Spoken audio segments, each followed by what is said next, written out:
সুপ্রিয় দর্শক আসসালামু আলাইকুম। সুলতানাস কিচেনে সবাইকে আরও একবার স্বাগতম। কাঁচা আম দিয়ে আমি চাটনি তৈরি করেছি। এই চাটনি তৈরি করা ভীষণ সহজ, খেতে কিন্তু ভীষণ মজার হয়। এই চাটনি পোলাও কিংবা খিচুড়ির সাথে অনেক বেশি ভালো লাগে। আশা রাখি এই রেসিপি আপনাদের সবার কাছে ভালো লাগবে আর একটু হলেও উপকার আসবে।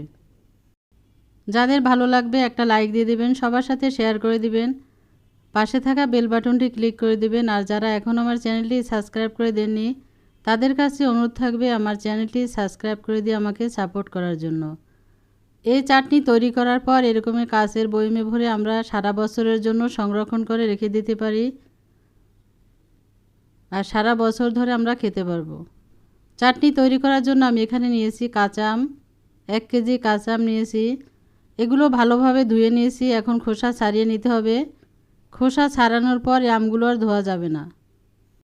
প্রথমে আমি মশলা তৈরি করে নিয়েছি। এখানে 1 চা চামচ গোটা জিরা, 1 চা চামচ গোটা ধনিয়া, 1 চা চামচ গোটা মিষ্টি জিরা বা মৌরি, 1 চা চামচ দিয়েছি পাঁচফোড়ন আর 4-5টা শুকনো মরিচ দিয়ে হালকা আছে আমি এটা ভেজে নিলাম। হয়ে গেছে ভেজে নেওয়া। এবার নামিয়ে ঠান্ডা হওয়ার পর গুঁড়ো করে নেব। 3টা আম ভালোভাবে ছুলে নিয়েছে আমি। এই যে ছুলে নেওয়ার পর মানে খোসা ছাড়ানোর পর আর ধোয়া যাবে না। এবার গ্রেটারের যে অংশটা একটু বড় বা মোটা যে কাটার, সেখান দিয়ে আমি এটা গ্রেট করে নিব। এভাবে গ্রেট করে নেওয়ার পর যখন আমরা এটা রান্না করব খুব সহজে এটা গলে যাবে। এটা কিন্তু আপনারা ছোট ছোট টুকরো করে নিতে পারেন। এভাবে সবগুলো আম আমি গ্রেট করে নিয়েছি। আম দিয়ে তো আমরা আচার, চাটনি, জ্যাম, জেলি অনেক রকম কিছু তৈরি করি। এই চাটনিটা একবার তৈরি করে খেয়ে দেখবেন, এটা ভীষণ মজার হয়।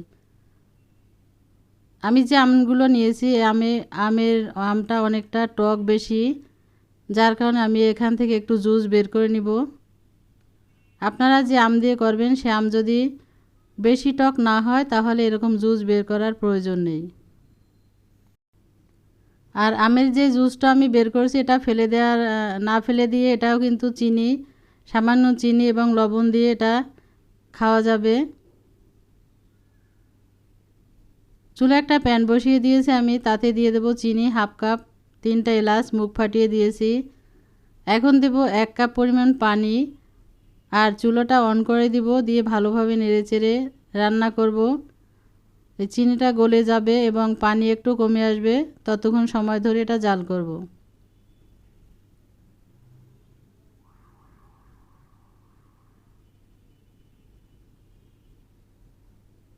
চিনি গলে গিয়েছে। এখন আমি দিয়ে দেব এর ভিতরে সেই আমগুলো, যে আমগুলো আমি কুচি করে নিয়েছি। আম দিয়ে ভালোভাবে চিনির পানির সাথে মিশিয়ে নেব। আর এখন দিয়ে দেব 1 চা চামচ হলুদের গুঁড়া, 1/2 চা চামচ দেব লবণ, রেগুলার খাবার লবণ, আর 1 চা চামচ দেব বিট লবণ। দিয়ে ভালোভাবে নেড়েচেড়ে মিশিয়ে নেব। যদি লবণ প্রয়োজন হয় আমি পরবর্তীতে আরও মিশিয়ে নেব লবণ। এটা রান্না করতে সময় বেশি লাগবে না, 4 থেকে 5 মিনিটে হয়ে যাবে। ঝালের জন্য দিয়ে দিচ্ছি 1 চা চামচ শুকনো মরিচের গুঁড়া। দিয়ে ভালোভাবে আমের সাথে আরও মিশিয়ে নিলাম। আমি যে মশলাটা করেছি সেই মশলা ভেজে নিয়েছি, সেটা গুঁড়ো করে নিলাম। তবে একদম মিহি করব না, একটু আদা ভাঙা করে নিতে হবে। সেখান থেকে দিয়েছি 2 চা চামচ মশলা।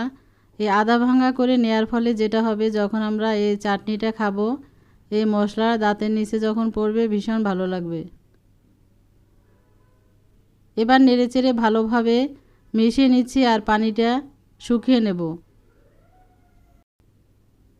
ভালোভাবে নেড়েচেড়ে নেওয়ার পর পানিটা শুকিয়ে নিচ্ছি। বেশি পানি থাকা যাবে না, মানে একদম পাতলা রাখা যাবে না। এটা সিদ্ধ হয়ে গেছে। এবার এই স্প্যাচুলা দিয়ে ভালোভাবে এরকম নাড়তে নাড়তে একদম গলে যাবে, মিহি হয়ে যাবে। এ সময় লবণটা চেক করে দেখবেন, আমার কাছে মনে হচ্ছে লবণটা লাগবে।